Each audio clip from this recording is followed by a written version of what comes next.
Morning, I'm Tim Owens with OSS Tactical out of Georgia, and I'm working with Matthew Cook, the owner of Charter Tactical. Today we're just going to be talking about some basic classes that you might want to get involved with and teach you the basics of pistols and marksmanship. There is no live ammo present in this room today. So I have a 6-hour P320 that I'm going to use for training. It has dummy rounds with it. There is no live ammo present at all. We talk about the 4 cardinal rules of firearm safety first, okay? Because this is what's taught nationwide by all trainers. Any responsible trainer should teach you this first and foremost. The first cardinal rule of firearm safety is to treat all firearms as if they're always loaded.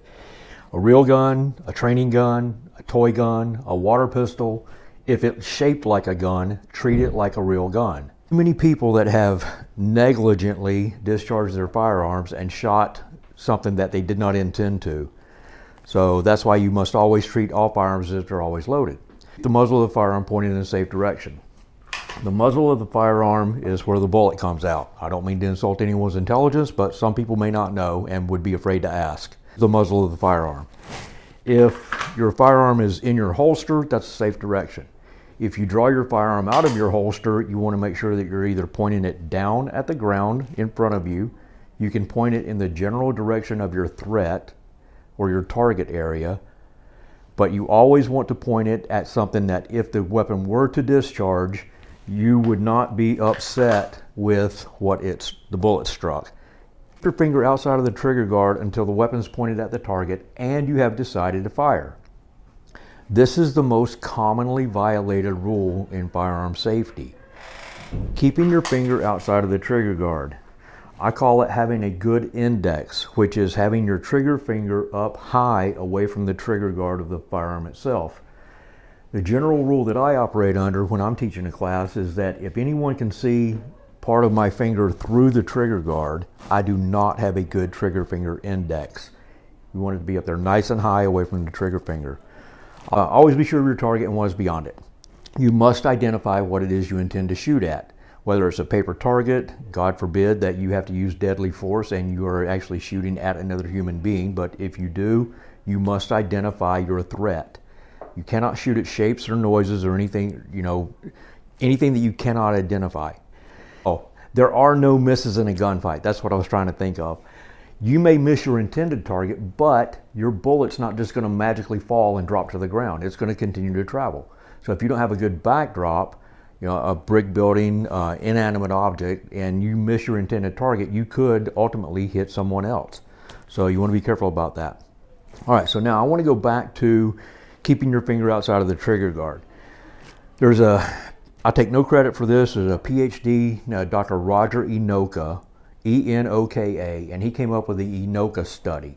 And he determined that there were 3 main reasons people will have negligent discharges. First and foremost is, and this is again talking about keeping your finger away from the trigger guard or away from the trigger. The first and foremost is startle effect. If you hear a loud noise or get scared and your finger is not up away from the trigger guard, if it's down like this and you flinch, your finger will get into the trigger and you won't even think about it. Startle effect.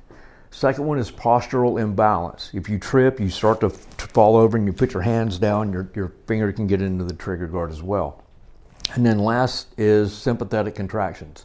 Sympathetic contractions is nothing more than if I have my firearm in my right hand and I grab someone or anything with my left hand and I exert 100 pounds of pressure here, 25% of that pressure travels across my body into my firing hand.